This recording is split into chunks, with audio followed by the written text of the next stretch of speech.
नमस्कार आप सभी को। जी हाँ, आज आइए हमें देखना है जीव विज्ञान की प्रमुख शाखाएं। जी हाँ, जीव विज्ञान की क्या कौन कौन सी शाखाएं हैं और इनको याद रख लेना, क्योंकि ये बहुत इंपॉर्टेंट है। सभी जो है परीक्षा में आएंगी, चाहे पटवारी हो, जेल हो, जो भी आप परीक्षाएं देंगे उसमें एक आध शाखा क्या होगी, पूछी जाएगी। तो आइए देर मत करते हैं, आगे चलते हैं, बढ़ते हैं, देखते हैं शाखाएं। देखिए शाखाएं जी हैं, शाखाएं विज्ञान की प्रमुख शाखाएं एवं उनकी अध्ययन विषय, मतलब कौन सी शाखा कौन से अध्ययन के तहत जो है इसका अध्ययन किया जाता है। तो इसमें दिया सबसे पहली है अपनी अर्बोरिकल्चर। अर्बोरिकल्चर जो शाखा है वृक्ष उत्पादन संबंधी विज्ञान है जी। अर्थात इसके अंतर्गत क्या किया जाता है, वृक्ष का जो उत्पादन है वो अर्बोरिकल्चर के अंतर। आर्कोलॉजी, जी हाँ, दूसरा है अपना कौन सा, आर्कोलॉजी, पुरातत्व संबंधित विज्ञान की शाखा है जी। पुरातत्व यानी जो पुरानी चीजें हैं, कुछ रखी हुई हैं पुरानी चीजें, उसका अध्ययन किसके अंतर्गत कहते हैं अपन, आर्कोलॉजी के अंतर्गत कहते हैं। अगला आता है अपना तीसरा आता है आर्थोपीडिक्स, अस्थि उपचार का अध्ययन कहते हैं। इसमें किसका कहते हैं, आर्थोपीडिक्स में कहते हैं अपन अस्थियों का उपचार, जो अस्थियां होती हैं अपनी हड्डियां जो होती हैं उनका उपचार कहते हैं। इकोलॉजी, इकोलॉजी में जीव व पर्यावरण के बीच पारस्परिक संबंधों का अध्ययन किया जाता है। इकोलॉजी में किसका अध्ययन किया जाता है, जीव और जो पर्यावरण है उनके बीच में जो अध्ययन है, पारस्पर में कैसा परस्पर क्या है संबंध है, इसके बीच क्या किया जाता है, इसका अध्ययन। अगला है अपना 5 नंबर का इथेनोलॉजी, विभिन्न संस्कृतियों का तुलनात्मक अध्ययन। किसका अध्ययन किया जाता है, विभिन्न संस्कृतियों का तुलनात्मक अध्ययन इसके। 6वें नंबर का आता है अपना इथोनोग्राफी, इसके अंतर्गत किसी विशिष्ट संस्कृति का अध्ययन किया जाता है। तो ध्यान रखना है जी, बहुत इंपॉर्टेंट है। जो देखिए जी, इस पर मैं स्टार लगाता हूँ। इथोनोग्राफी में जो है किसके अंतर्गत, किसी विशिष्ट संस्कृति का अध्ययन किया जाता है। जो संस्कृतियाँ होती हैं, प्राचीन संस्कृतियाँ जो थीं, जैसे सबकी परंपराएं संस्कृतियाँ अलग अलग होती हैं, तो उन्हें जो है इथोनोग्राफी के अंतर्गत। फिर आता है अपना इथोलॉजी। जी हाँ, इथोलॉजी में प्राणियों के व्यवहार का अध्ययन किया जाता है। तो जी है, प्राणी किस प्रकार का व्यवहार करते हैं, क्या करते हैं, इन सभी का अध्ययन किसके अंतर्गत किया जाता है, इथोलॉजी का अंतर्गत किया जाता है। आइए आगे बढ़ते हैं। 8 नंबर का आप देख पाए, ये आता है इक्थियोलॉजी। इक्थियोलॉजी में मत्स्य संरचना, कायक इत्यादि का अध्ययन किया जाता है। तो इक्थियोलॉजी में किसका, मत्स्य यानी मछली की जो संरचना है वो किस प्रकार की बनी है, कायक, कायक इत्यादि का, उसकी बाह्य आकृति कैसी है, तो ये सब देखे जाते हैं। अगला आता है 9 नंबर का एंटोमोलॉजी। जी हाँ, एंटोमोलॉजी ये भी इम्पोर्टेंट है, ये पूछा जाता है। कीटों का वैज्ञानिक अध्ययन, अर्थात वैज्ञानिक रूप से कीटों का क्या किया जाता है, अध्ययन किया जाता है एंटोमोलॉजी के अंतर्गत। 10 नंबर का आता है अपना एंथोलॉजी, ये भी बहुत इंपॉर्टेंट है। एंथोलॉजी जो है फूलों का अध्ययन, बिल्कुल याद रखना, इसको मैं बिल्कुल मोस्ट भूलता हूँ, ये मोस्ट है। ये इसमें एंथोलॉजी, इसमें जो है फूलों का अध्ययन किया जाता है एंथोलॉजी के अंतर्गत, बिल्कुल मोस्ट है जी, याद रखना एंथोलॉजी। अगला है अपना एग्रोस्टोलॉजी, इसमें किसका अध्ययन होता है, घास का अध्ययन किया जाता है इसके अंतर्गत। फिर अपना एक्रोस्टिक्स, इसके अंतर्गत यह ध्वनि से संबंधित विज्ञान है, अर्थात इसमें क्या देखा जाता है, केवल ध्वनि ध्वनि के बारे में इसके अंतर्गत पढ़ा जाता है। फिर आता है अपना एपीकल्चर, बहुत इंपॉर्टेंट है एपीकल्चर, मधुमक्खियों के पालन के लिए होता है एपीकल्चर, और जो बार बार पूछा जाता है, हर कंपटीशन एग्जाम में आता है, एपीकल्चर का पूछा जाता है, ये भी बिल्कुल एम है, मोस्ट है। और अगला आता है अपना एपिग्राफी, ये भी बिल्कुल इम्पोर्टेंट है। एपिग्राफी जो है शिलालेख संबंधी ज्ञान का अध्ययन, जो पुराने ज़माने में राजा महाराजाओं के समय की शिलाएं, पत्थर की शिलाएं हुआ करती थी, उस पर कुछ लेख लिख गए हैं, उनका अध्ययन, कुछ वो अपनी भाषा में समझ में नहीं आती तो उनका अध्ययन कहते हैं कि लिखा क्या है, कैसे लिखा होगा, तो इसे किसके अंतर्गत कहते हैं, एपिग्राफी के अंतर्गत कहते हैं। आइए और आगे बढ़ते हैं, देखते हैं। फिर आता है अपना कौन सा, एरोनोटिक्स। एरोनोटिक्स के अंदर वायुयान संबंधी विज्ञान की शाखा है। तो एरोनोटिक्स अर्थात इसमें कौन, जो वायुयान होते हैं उनका क्या किया जाता है, इसमें अध्ययन किया जाता है। फिर आता है एस्ट्रोनॉमी। एस्ट्रोनॉमी में खगोलीय पिंडों का अध्ययन, जो खगोल में अर्थात हमारे भूगोल के अंतर्गत जो पिंड दिखते हैं, अर्थात जैसे अलग अलग खगोलीय पिंड होते हैं, जैसे बृहस्पति, शुक्र, इनका क्या कहते हैं इसके अंतर्गत अध्ययन। एस्ट्रोलॉजी, ये बहुत इंपॉर्टेंट है। एस्ट्रोलॉजी मानव पर ग्रह नक्षत्र के प्रभाव का अध्ययन, कि मानव पर जो है कितना क्या पड़ रहा है, प्रभाव पड़ रहा है, वो सब किसके अंतर्गत होता है, एस्ट्रोलॉजी। जब कोई ग्रह लगता है, नक्षत्र लगती हैं, तो पहले से बता देते हैं कि इसका कितना, इसका मानव पर, स्त्रियों पर, पुरुष पर या जीव जंतुओं पर कितना बुरा प्रभाव पड़ने वाला है। तो वो सब किसके अंतर्गत कहते हैं, एस्ट्रोलॉजी के अंतर्गत। जी हाँ दोस्तों, बिल्कुल याद रखना है इनको, और इस वीडियो को ये जरूर बताना, इसको शेयर भी करते रहना बीच बीच में, ताकि सभी लोगों को इसके बारे में पता चल सके। क्योंकि जो वीडियो है ये सभी के पास जाना चाहिए, इसका लाभ सभी को मिलना चाहिए, इसलिए जो है मैं आप लोगों के लिए लाया हूँ। अगला है नंबर 18, एक्रोबेटिक्स, व्यायाम संबंधी विज्ञान का अध्ययन है। व्यायाम कहते हैं, जैसे सिला के तो कई प्रकार के व्यायाम होते हैं। इसके बाद आता है अपना एस्ट्रोनॉटिक्स, यह अंतरिक्ष यानों से संबंधित है। इसके अंतर्गत किसका कहते हैं, अंतरिक्ष यान का। फिर आता है अपना ओरिनोलोथोलॉजी, ओरिनोथोलॉजी, पक्षियों का अध्ययन किया जाता है, इसको इम्पोर्टेंट, ये भी बहुत इम्पोर्टेंट है। और ऑस्टियोलॉजी, हड्डियों का अध्ययन, ये भी बिल्कुल इम्पोर्टेंट है, सभी को जो है याद करके रखना है। ओडोंटोलॉजी, दांत एवं मसूड़ों का क्या किया जाता है, इसके अंतर्गत अध्ययन किया जाता है। बहुत सभी जो है कैसे हैं, बहुत ही इम्पोर्टेंट है, इन सभी शाखाओं को क्या कर लेना, याद कर लेना है। फिर आता है अपना कौन सा, ओरोलॉजी, पर्वतों का इसके अंतर्गत अध्ययन किया जाता है।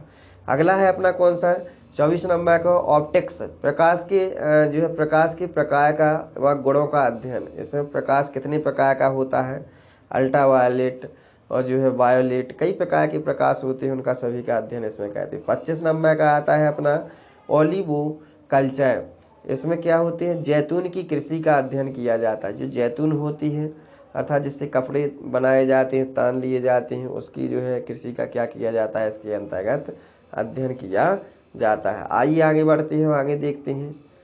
तो अभी अपन ने 25 देख लिए हैं, आइए 26 नंबर का देखते हैं। देखिए 26 नंबर का, 26 का अपना कौन सा, ओलिरिकल्चर, सब्जियों की व्यापारिक कृषि है।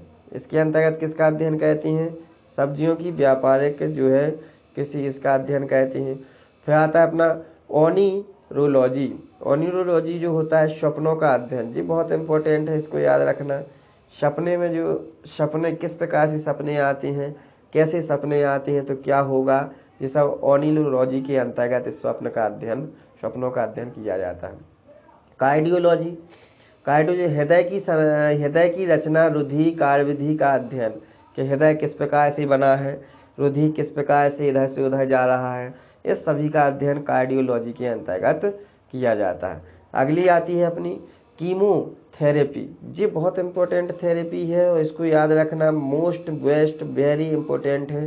रासायनिक युवकों से कैंसर का उपचार किया जाता है। आजकल जो है कैंसर बहुत अधिक हो रहा है, तो उसमें जो है क्या कहते हैं, कीमोथेरेपी के जरिए जो थेरेपी की जाती है, जो रासायनिक यौगिक होती हैं उनसे क्या बनाया जाता है, उनसे जो है दवाई बनाई जाती है, और कीमोथेरेपी के अंतर्गत क्या की जाती है, उस व्यक्ति को दी जाती है वो दवाई जिस व्यक्ति को कैंसर हो गया है। तो कीमोथेरेपी लगाकर ही जो है क्या होती है, इस कैंसर को हटाया जा सकता है। बहुत गर्म होती है, जिसमें जो समझो कि 80-90% व्यक्ति जो है जीवित नहीं रह सकता कीमोथेरेपी की वजह से। अगला आता है अपना कैलोलॉजी, मनुष्य के सौंदर्य का अध्ययन। बिल्कुल, आप सुंदर, कितने सुंदर हैं, इतना सुंदर क्यों दिखते हो, इसका अध्ययन किसके अंतर्गत कहते हैं, जो है कैलोलॉजी के अंतर्गत। फिर आता है अपना 31 नंबर का कॉस्मोलॉजी, ब्रह्मांड का क्या कहते हैं, इसमें पूरे ब्रह्मांड का अध्ययन कहते हैं कॉस्मोलॉजी के अंतर। फिर आता है अपना कॉस्मोलॉजी, ब्रह्मांड के जन्म, विकास, विलोपन का अध्ययन कहते हैं। क्रायोजेनिक्स, निम्न ताप वस्तुओं के गुणों एवं अन्य परिघटनाओं का क्या कहते हैं, अध्ययन। जेनेटिक्स, जीवों के अनुवांशिक लक्षणों की पीढ़ी दर पीढ़ी हस्तांतरण की प्रक्रिया का अध्ययन कहते हैं। तो जेनेटिक्स में किसका कहते हैं, जीवों के जो अनुवांशिक लक्षण हैं, अर्थात एक पीढ़ी से दूसरी पीढ़ी में वही लक्षण जाते हैं। जैसे दादाजी के लक्षण थे और फिर उनकी वही लक्षण किस में चले जाएंगे, उसकी बेटे में, फिर उसकी जो है किस में चले जाएंगे, अगली पीढ़ी में चले जाएंगे। तो ये लक्षण क्या होते हैं, चलते रहते हैं, उसे जेनेटिक्स के नाम से जानते हैं। जेरेंटोलॉजी, जी हाँ, जी है, वृद्ध व्यक्तियों का अध्ययन किया जाता है। ट्राइबोलॉजी, घर्षण स्नेहक का अध्ययन किया जाता है ट्राइबोलॉजी में। आइए आगे बढ़ते हैं और देखते हैं कि न्यूस्मेटिक्स, न्यूमिस्मेटिक्स, पुराने सिक्कों का अध्ययन इसमें किया जाता है। यह न्यूमेरोलॉजी, अंकों का क्या किया जाता है अध्ययन। न्यूरोलॉजी, तंत्रिका, नाड़ी का अध्ययन किया जाता है। यदि नाड़ियों का ज्ञान करवाना है कि किस प्रकार से ज्ञान होगा नाड़ी का, इसका ज्ञान चाहिए तो किसका आपको अध्ययन करना चाहिए, न्यूरोलॉजी का अध्ययन करना चाहिए, बिल्कुल। अगला आता है अपना न्यूरोलॉजी। देखिए डबल डबल न्यूरो, तंत्रिका, तंत्र का अध्ययन किया जाता है, मतलब एक ही चीज है, डबल बार आ गया। पीसी कल्चर, मछलियों का व्यापारिक उत्पादन का अध्ययन किया जाता है कि मछली जो है व्यापार के तौर पर कितना जो है क्या हो रहा है, इसका उत्पादन हुआ, पीसी कल्चर। पेडागोजी, तो पेडागोजी जो होती है इसमें अध्यापन कला का अध्ययन किया जाता है। अध्यापन किस प्रकार से, किस कला से क्या कर रहा है, पढ़ा रहा है, ये सब किसके अंतर्गत होती है, पेडागोजी के अंतर्गत। फिर आता है पैरासिटोलॉजी, परजीवी जीवों का अध्ययन। परजीवी यानी जो पैरासाइट जीव होती हैं, जैसे जुएं वगैरह होती हैं, तो ये सब पैरासिटोलॉजी के अंतर्गत का अध्ययन किया जाए। पेडोलॉजी, मिट्टी का अध्ययन। पैथोलॉजी, जी बहुत देखते हैं, रोगों की प्रकृति के कारण, उपचार आदि का अध्ययन। तो पैथोलॉजी जाती हैं अपन लोग, कहते हैं पैथोलॉजी में रोगों का क्या करवा रहा है, जांच, जैसे कहते कभी कभी फीवर हो गया है तो अपन खून की जांच करवाते हैं, टाइफाइड हो गया है, इन सभी की जांच करवाते हैं, तो पैथोलॉजी के अंतर्गत अपन क्या कहते हैं, जाते हैं। आइए आगे बढ़ते हैं, देखते हैं अगले क्वेश्चन की तरफ बढ़ते हैं।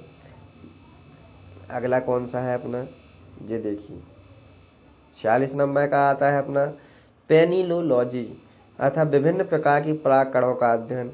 पैरालॉजी, स्पंजों का अध्ययन। और पैलियोटोलॉजी, इसमें किसका, जीवाश्मों का अध्ययन किया जाता है। पोमियोलॉजी, फलों का अध्ययन किया जाता है। पोमोलॉजी, ये इंपॉर्टेंट है, इसको याद रखना है। और फ्रेनोलॉजी, मस्तिष्क के विभिन्न भागों की क्रियाशीलता व विक्षिप्तता का अध्ययन करते हैं। फाइकोलॉजी, शैवालों का, ये इंपॉर्टेंट है, रखना है याद। फाइकोलॉजी में किसका अध्ययन करती हैं, शैवालों का अध्ययन करती हैं। अगला आइए देखते हैं, तो आता है फिजियोग्राफी यानी प्राकृतिक भूगोल का अध्ययन। फिलालॉजी, इसमें भाषा की संरचना, विकास, इतिहास का अध्ययन। फ्लोरिकल्चर, फूलों का अध्ययन, इसको याद रखना, फ्लोर, फूल यानी फ्लोर। और बायोकेमिस्ट्री, बायोकेमिस्ट्री जीव शरीर की रासायनिक क्रियाओं के क्या किए जाते हैं, इसके अंतर्गत अध्ययन किए जाते हैं। फिर आता है अपना माइक्रोबायोलॉजी, सूक्ष्म जीवों, माइक्रो का अर्थ ही होता है सूक्ष्म, छोटी छोटी चीजों का अध्ययन, और वो सब किसके अंतर्गत होता है, माइक्रोलॉजी के अंतर्गत होता है, जो सूक्ष्म जीवों का अध्ययन करते हैं माइक्रोबायोलॉजी में। अगला आइए आगे बढ़ते हैं, देखते हैं, ये देखिए माइक्रोलॉजी, इसमें फफूंद, देखिए जो माइक्रोबायोलॉजी था इसमें सूक्ष्म जीवों का अध्ययन होता है, जी है माइक्रो केवल लॉजी, फफूंद संबंधित विषयों का अध्ययन। मार्फोलॉजी, जीव एवं भौतिक जगत की आकारिकी का क्या किया जाता है, इसमें अध्ययन किया जाता है। 59 नंबर का आता है मिनरलॉजी, मिनरलॉजी अर्थात खनिजों का क्या किया जाता है, मिनरल्स, खनिज ही तो बोलते हैं, मिनरल्स मीन्स क्या होते हैं, खनिज होते हैं, खनिजों का अध्ययन होता है। अगला होता है अपना मेटेरोलॉजी, वातावरण से संबंधित विषयों का क्या किया जाता है, इसमें अध्ययन किया जाता है, किसमें, मेटालॉजी के अंतर्गत। आइए और देखते हैं, टोटल में आप लोगों के लिए लगभग 70 की समथिंग लाया था, तो मैं सोचता हूँ एक ही बार में पूरा बता दूं। 60 नंबर का आता है अपना मेटेरोलॉजी, वातावरण एवं संबंधित विषयों का अध्ययन किया जाता है। तो मेटेरोलॉजी के अंतर्गत किसका अध्ययन किया जाता है, जो वातावरण है उसका। मेमोग्राफी, जे इम्पोर्टेंट है, मेमोग्राफी को याद रखना, मेमोग्राफी क्या है, बहुत इम्पोर्टेंट है। तो मेमोग्राफी स्त्रियों की स्तनों की जांच करने वाली चिकित्सा विज्ञान है मेमोग्राफी, जो स्तन होती हैं, अर्थात कभी कभी जो है स्त्रियों की अंदर से जो दूध वगैरह होता है वो नहीं निकलता है, तो इसके जरिए जो है मेमोग्राफी के जरिए क्या किया जाता है, जांच की जाती है किस कारण से जो है नहीं निकल पा रहा, क्या दिक्कत हो गई है। फिर आता है अपना मेमोलॉजी। मेमोलॉजी स्तनधारी जंतुओं का अध्ययन। और फिर आता है अपना कौन सा, मैरीकल्चर, समुद्री जीवों का क्या किया जाता है, ये इम्पोर्टेंट है, समुद्री जीवों का अध्ययन।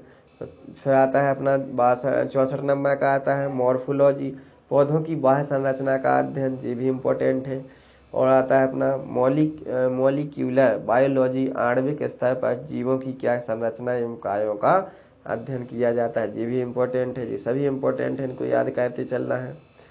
अगला आता है अपना लिथोलॉजी। लिथोलॉजी में क्या कहते हैं, चट्टानों एवं पत्थरों से संबंधित विषयों को क्या कहते हैं, अध्ययन करती हैं। फिर आता है अपना कौन सा, लेक्सिकोग्राफी। लेक्सिक शब्दकोश का क्या किया जाता है, आकलन किया जाता है। ये बहुत इंपॉर्टेंट है, वेरी वेरी मोस्ट जिसे अपन कहेंगे। तो ये है बीटी कल्चर, अंगूर की खेती से संबंधित बहुत मोस्ट है, पूछा जाता है हर बार लगभग। ये समझिए कि 90% 95% इसी को पूछा जाता है। यदि कोई शाखा पूछी जाती तो यही पूछी जाती है कि ब्यूटी कल्चर किससे संबंधित है, तो अंगूर की खेती हो गई। साइकोलॉजी, ये भी इम्पोर्टेंट है, मनोविज्ञान, सभी जानते हैं साइकोलॉजी, इस जमाने में साइकोलॉजी का जमाना आ गया है, मनोविज्ञान है, मन का विज्ञान है जी। और 70 नंबर का आता है अपना साइटोजेनेटिक्स, जीव कोशिका व उनकी आनुवांशिक विशेषताओं का क्या किया जाता है, इसके अंतर्गत अध्ययन किया जाता है। तो ये भी बताइएगा दोस्तों कैसी लगी आज की वीडियो। और बहुत इम्पोर्टेंट मैं आप लोगों के लिए जो है वीडियो ला रहा हूँ, जो आपकी तैयारी के लिए बहुत इम्पोर्टेंट है। तो इसको क्या कीजिए, शेयर कीजिए और कमेंट कीजिए कि किस प्रकार की आपको वीडियो लग रही है। अधिक से अधिक शेयर जरूर कीजिए। अच्छा दोस्तों, नमस्कार।